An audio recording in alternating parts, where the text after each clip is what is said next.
저는 아이폰 16이 나오기 전까지는 15 프로보다는 맥스를 써야겠다 싶더라고요. 안녕하세요. IT의 진심인 남자 디노입니다. 오늘은 제가 아이폰 15를 버리고 요 근래 15 프로 맥스를 메인폰으로 쓰고 있는데, 돈 있으면 저는 웬만하면 15 프로보다는 맥스를 강력 추천하고 싶은데 롱텀 리뷰를 통해 빠르게 알려드릴게요.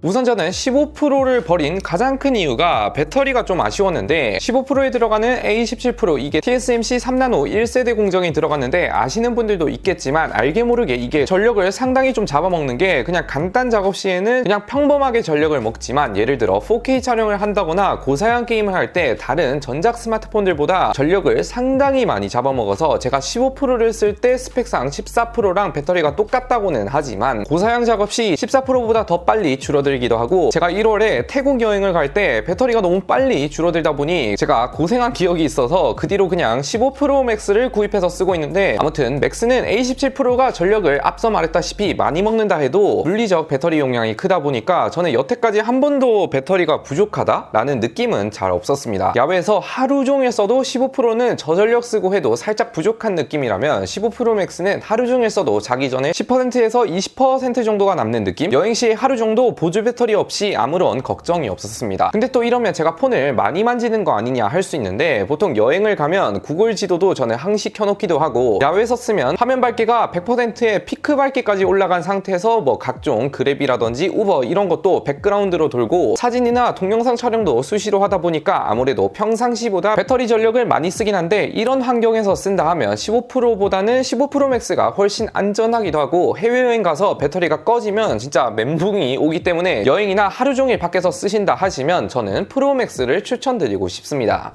두 번째로는 대화면 디스플레이인데, 6.7인치 FHD 플러스에서 QHD 플러스 사이 해상도를 보여주는데, 저는 원래 작은 폰을 선호하는 유저였는데 작은 폰만 쓰다가 갑자기 큰 폰을 쓰다 보니까 대화면에 만족스러워서 좋기는 좋은데, 다시 작은 폰을 보니까 뭔가 역체감이 심하다 해야 되나? 원래 이렇게 작았나 싶긴 하더라고요. 그리고 저같이 영상 매체를 자주 보는 사람 입장에서는 웬만하면 화면이 크면 클수록 좋긴 하더라고요. 그리고 120Hz 같은 것도 이게 제 생각인데, 화면이 크면 클수록 더더욱 잘 느껴진다고 생각을 하거든요. 예를 들어 똑같은 120Hz인데 15 프로랑 아이패드 프로랑 비교를 해보면 저는 체감이 아이패드가 훨씬 더 잘 느껴지고 만족감이 더 클 정도로, 120Hz도 솔직히 15 프로에서는 그냥 뭐 부드럽네 싶다가 15 프로 맥스를 맛보니까 이거지 싶을 정도로 체감이 좀 더 잘 됐습니다. 여기에 15 프로 시리즈부터는 베젤이 한 번 더 타이트하게 줄어들었다 보니 15 프로, 15 프로 맥스 똑같이 줄어들었지만 6.1인치 베젤과 6.7인치에 적용된 베젤 비율이랑 저는 체감상 15 프로 맥스가 훨씬 더 얇게 느껴지더라고요. 결론은 디스플레이 면에서는 웬만하면 저는 맥스를 더 만족하실 것 같아요.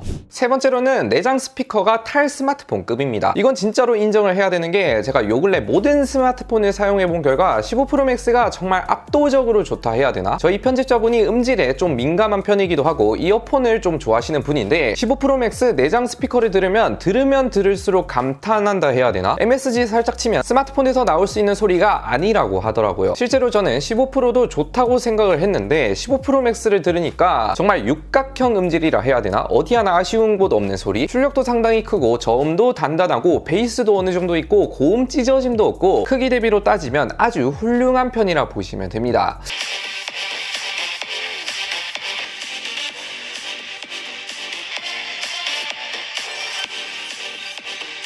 음질 하나만큼은 갤럭시라든지 다른 안드로이드와 비교해볼 때 상당히 큰 차이를 보여줬습니다. 네 번째는 아이폰 최초 5배 줌인데, 5배 줌 이게 호불호가 좀 강하긴 하더라고요. 3배 줌 더 크게 당겨지는데 5배 줌까지 쓸모가 있나 싶은데, 저같이 풍경 사진, 건물 사진 자주 찍는 사람들에게는 매우 환영한다고 보는 게, 뭔가 여태까지 아이폰에서 찍을 수 없는 다이나믹한 느낌 혹은 망원 느낌을 느낄 수 있는 게, 샘플 사진만 봐도 여태 갤럭시 울트라에만 쓸 수 있는 고배율 망원 촬영이 가능했습니다. 뭔가 DSLR 카메라를 야매로 느낄 수 있는, 건물 사진이나 풍경 사진을 취미로 자주 찍는 사람으로서 저는 15 프로보다는 프로맥스가 더 만족스럽더라고요. 근데 또 이건 호불호가 있는 게, 인물 사진을 자주 찍는 사람이라면 3배 줌이 더 유용하다 해야 되나? 근데 또 인물 사진은 보통 2배 줌을 가장 많이 쓰기 때문에 저는 잘 모르겠더라고요. 아무튼 이건 제 생각인데, 그래도 5배 줌 이거 재밌는 게, 15 프로부터 영상 촬영 시 모든 렌즈를 자유롭게 사용이 가능하기에 5배 줌으로 촬영했다가 0.5배 줌으로 렌즈로 촬영했다가 하다 보니까 다이나믹한 촬영이 가능했습니다. 다섯 번째는 6인치 후반대에서는 무게가 그래도 괜찮다. 스펙상 무게가 221g으로 좀 무겁긴 하죠. 그런데 이게 맥스만 써본 사람으로서는 3, 4년 전에 나온 11 프로 맥스, 12 프로 맥스와 비슷한 무게를 보여줍니다. 이 뜻은 무게가 3, 4년 전으로 다시 돌아왔다 보니 무겁긴 하나 맥스치고는 가볍습니다. 그리고 무게 배분도 15 프로보다 더 잘 되어 있어서 저는 생폰으로 썼는데 이전에 S24 울트라를 써서 그런가 저는 금방 적응이 되긴 하더라고요. 요 근래 나온 뭐 폴드라든지 울트라에 비해서는 가벼운 편에 속하긴 합니다.